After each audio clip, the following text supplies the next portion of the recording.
Hello बच्चा बाजी, कैसे हैं आप सब। आई होप आप सब बहुत अच्छे हैं, मस्त हैं एंड सभी सेफ हैं। तो गाइज, अक्सर आपने सुना होगा कि हमें लाइफ में कुछ ऐसे डिसीजन लेने पड़ते हैं जो हम नहीं लेना चाहते। अब चाहे हमारी खुशी हो या ना हो, लेकिन हमें वो डिसीजन लेने पड़ते हैं।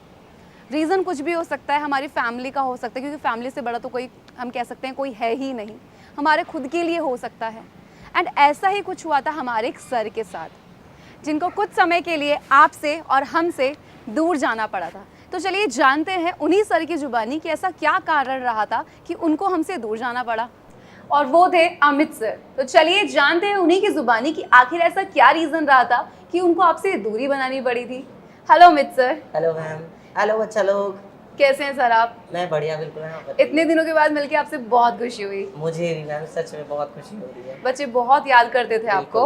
एंड सर, यहाँ पे बच्चे ये भी जानना चाहते हैं कि ऐसा क्या रीज़न रहा था जिसकी वजह से आपको थोड़े समय के लिए बच्चों से दूरी बनानी पड़ी थी। मैम देखिए, ये जो लाइफ है ना, ये लाइफ बड़ी ही कमाल की चीज़ है। मतलब इसमें बहुत सारी ऐसी चीज़ें होती हैं। मतलब कभी तो ऐसा होता है कि ऐसी एकदम से इतनी बड़ी खुशी आपको मिल जाती हाँ है जी।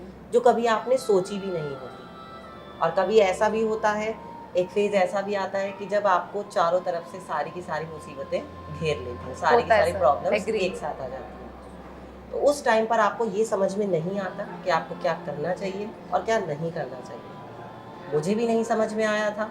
मैंने भी बहुत, उस टाइम पे मैं टेंशन में था। बहुत सारी मेरे सामने एक साथ प्रॉब्लम्स ऐसी आ गई थी और मुझे ना चाहते हुए भी एक ऐसा डिसीजन लेना पड़ा। आप लोगों से, मेरे प्यारे बच्चों से मुझे दूर जाना पड़ा।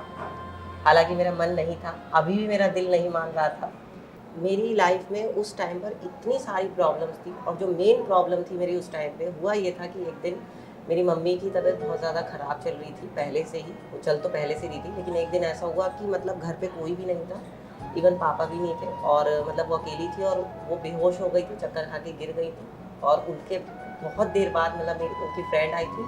सडनली मेरे पास कॉल आया और मुझे तब जाके पता चला कि वो ऐसे हुआ था। मतलब ये अचानक से तबीयत खराब हुई थी आपकी हाँ मम्मी जी, की, हाँ एंड वो घर में कोई भी नहीं था, वो गिर गई एकदम हाँ से। जी। तो आपके पास जब कॉल, तब आपको पता लगा? उससे पहले आपको मतलब पता ही नहीं था कि उनकी तबीयत खराब चल रही उनकी है? तबीयत खराब चल रही थी, ओके। बट सडनली ऐसा एकदम से ऐसी चीज हुई तो मेरे को समझ में नहीं आया। मेरे हाथ पैर एकदम से फूल गए। मतलब आप होता समझ है, होता सकती हो, है, किसी समझ के भी सकते हैं साथ भी बिल्कुल ऐसा सर। अगर होगा तो मेरे लिए ये डिसीजन लेना बहुत मुश्किल था।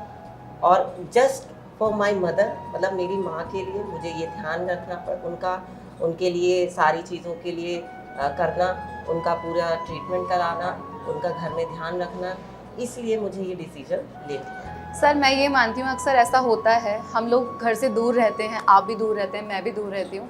एंड जब हम घर से दूर रहते हैं ना, तो हमें अपने मम्मी पापा का ख्याल हर समय ना वो एकदम से याद आता रहता है कि क्या वो ठीक हैं, कोई प्रॉब्लम तो नहीं है। एंड सडनली आप अभी नॉर्मल हो, अचानक से कॉल आ जाए कि भगवान ना करे कभी किसी के साथ ऐसा हो, जैसे आपने बताया कि आपके पास कॉल आया एंड आप एकदम परेशान हो गए। भाई जायज़ है, अगर कोई सुनेगा तो हालत ख़राब हो ही जाती है कि क्या हुआ। और माँ बाप को हल्का सा भी कुछ होता है तो ऐसा हो जाता है कि बिल्कुल मैम, मतलब हमें हो जाए लेकिन उन्हें कुछ ना हो। बिल्कुल। तो वो सिचुएशन मैं बिल्कुल समझ पा रही हूँ आपके लिए कितनी भारी रही होगी। क्योंकि फैमिली कम्स फर्स्ट। तो मैंने उस टाइम पर ये सोचा कि पैसा नहीं है, कोई दिक्कत नहीं है, मेरे पास टैलेंट है, मैं कमा लूँगा आगे चल के। मेरे पास घर नहीं है, वो भी मैं बना लूँगा, और बस मेरी माँ नहीं जानी चाहिए। ये मेरे लिए सबसे ज़्यादा ज़रूरी बात थी उस टाइम पर। और जब मैंने रिकवर करने के लिए सोचा, जब मतलब मेरी मम्मी के ट्रीटमेंट चला और काफ़ी बाद मैंने मतलब इतनी चीज़ें की, मैंने उनका ध्यान रखा। मैंने यहाँ तक कि मैम घर में खाना भी बनाया है होता है। और कह सकते हैं कि अमित सर अब एक शेफ़ भी बन चुके हैं। मतलब मैंने बहुत सारी चीज़ों को करा है और उसके बाद अब मम्मी मतलब मेरी ठीक हुई। और जैसे ही वो ठीक हुई, उसके थोड़े टाइम बाद जब मैंने वापस आने की सोची, तो फिर से एक ऐसा पहाड़ मेरे ऊपर टूटा, कह सकते हैं कि मेरा खुद का एक्सीडेंट हो गया। कहते हैं ना कि मुसीबत, एकदम से मुसीबतों का पहाड़ आ जाना। हाँ जी। कभी हो गया कि खुशियाँ तो बहुत सारी आ गई, अचानक से ऐसे दुख आ गए जी मैम। कि समझ ही नहीं आता कि किस किस से बाहर आए आप। बस। और उस एक्सीडेंट से उभरते उभरते मतलब मुझे अप्रॉक्स 3 महीने लग गए थे। और उसके बाद जब मैंने फिर ये सोचा, क्योंकि बच्चों का कंटिन्यूअसली मेरे से जुगाड़ रहा है, लगाव रहा है, और बच्चे मेरे से हमेशा दिल से जुड़े हैं, मैं बच्चों से जुड़ा हूँ।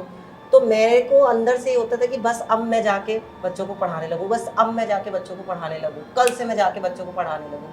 लेकिन हुआ ये कि जब मैं वहाँ से ठीक हुआ, मैं रिकवर हुआ, तो मेरे एक दाँत की ऐसी प्रॉब्लम आ गई। मेरी अभी जस्ट थोड़े दिन पहले मेरी दाँत की सर्जरी हुई है। और मतलब जब मैंने फिर वापस आने की सोची तो मतलब मेरे को डॉक्टर ने ये एडवाइस किया कि आपको बिल्कुल भी बोलना नहीं है।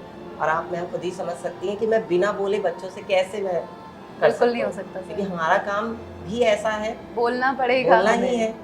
बिना बोले तो मतलब वो हो ही नहीं सकता ना। और मेरी बच्चों से ऐसी फीलिंग्स रही हैं, बच्चों से मेरा इतना प्यार रहा है, मुझे पढ़ाना था और सर बस जुड़ जाती हैं बच्चों से, जब हम जुड़ते हैं तो ऐसा लगता है कि ये हमारे बच्चे हैं जब हम इनको पढ़ाते हैं। तो ये शायद स्टोरी जो आपने बताई है, जो रीज़न आपने बताया, ये बच्चों को नहीं पता था। ये नहीं पता। एंड हम चाहते थे कि आप इस चीज़ को जानें, क्योंकि सबकी लाइफ में ना कुछ ऐसी प्रॉब्लम आती है। हमें लगता है कि दूसरा इंसान शायद अपने मतलब के लिए गया है, बट कभी कभी हमें जानना पड़ता है कि आखिर क्या रीज़न रहा था। एंड आपने देखा कि कितना बड़ा रीज़न रहा है। मम्मी और माँ तो भगवान के समान है, बिल्कुल मैम, और माँ, अगर माँ को चुनना पड़ेगा भगवान को, तो माँ को ही चुनेंगे हम तो। obviously। तो सिंपल सी बात है। और यहाँ तो फिर भी हमें मतलब एक डिसीजन लेना था कि क्या हम चुने। तो फिर उसके बाद सर की अचानक से एक्सीडेंट और तबीयत ख़राब का होना, तो ऐसा नहीं था कि ये इनके लिए बहुत आसान रहा होगा। मैं बिल्कुल समझ सकती हूँ, बहुत डिफ़िकल्ट रहती है ये सिचुएशन कि आपको अपना घर भी संभालना है, जिसमें आपके पास इतनी मुसीबतें भी आ चुकी हैं। तो मतलब सर, मतलब मुझे तो ऐसा लग रहा है कि मतलब मैं इमोशनल हो गई थी थोड़ा सा बीच में बहुत अभी। ज़्यादा मतलब मतलब मुझे ऐसा लग रहा था कि क्या हुआ, मतलब एकदम से जब आपने अपनी मम्मी का बताया, क्योंकि वो थोड़ा इमोशनल हो जाता है एंड मेरे पास वर्ड्स नहीं है अभी मैं किस तरीके से उसको एक्सप्लेन और मैम करूं। मतलब मैं इतने बात आपको बता पा रहा हूँ तो ये मुझे मेरे अंदर हिम्मत जो मिली है वो मेरे बच्चों ने ही दी है, क्योंकि बच्चों की वजह से ही मैं आज यहाँ पर हूँ। क्योंकि बच्चों ने कंटिन्यूसली मेरे को छोड़ा नहीं है कि सर आप वापस आ जाइए, सर आप हमें पढ़ाइए, सर आप वापस आइए, sir please come back, sir please come back. और उसी का एक रीज़न ये है कि आज मैं आपके सामने हूँ, यहाँ पर हूँ। और बच्चों, आप लोगों के लिए मैं हमेशा हूँ, कभी मैं आप लोगों को साथ नहीं छोड़ने वाला हूँ। ये मैंने आपसे पहले भी कहा है कि जब अमित सर आपके साथ है तो डरने की क्या बात है। अमित सर नहीं, पूरा डाउटेड आपके साथ है। बिल्कुल। तो याद रखना कि बच्चों, जो टीचर्स हैं, इनका आपसे जो बॉन्ड है ना, वो एक ऐसा बॉन्ड नहीं है कि सिर्फ आज है और कल नहीं है, ये हमेशा का बॉन्ड है। तो यहाँ पे टीचर्स और बच्चों के बीच में ना एक घर वाला रिश्ता है कि हमारे बच्चे हैं। जैसे अमित सर वापस आए हैं एंड वापस से अब आपको अमित सर की क्लासेस मिलना स्टार्ट हो जाएंगी। एंड हमारी क्लासेस चल ही रही हैं, बट अब अमित सर भी आपको पढ़ाएंगे नेक्स्ट वीक से। तो आई थिंक अब बच्चों को पता लग गया क्या रीज़न रहा था, और अब मिलके धमाल मचाते हैं। तो Loken sir and Amit sir, आप दोनों ही अब आपको पढ़ाएंगे, वही पहले वाली एनर्जी वापस लेके आते हैं अपनी क्लासेस में। उसी एनर्जी के साथ, उसी खुशी के साथ, उसी जोश के साथ। और मैंने भी बहुत अपने आप को आप लोगों के लिए प्रिपेयर किया है, क्योंकि मैम टाइम के साथ अपडेट होना पड़ता है। बिल्कुल। तो मैंने बच्चों को अपने लिए तैयार कर लिया है, खुद को बच्चों के लिए और हम मचाने वाले हैं, और बढ़िया तरीके से मैं आपको पढ़ाने वाला हूँ। और आप सच में एंजॉय करोगे, सच में टॉप करोगे और बहुत आपको मज़ा आने वाला है। तो गाइज मिलते हैं फिर क्लासेस में। Bye bye and take care. Bye.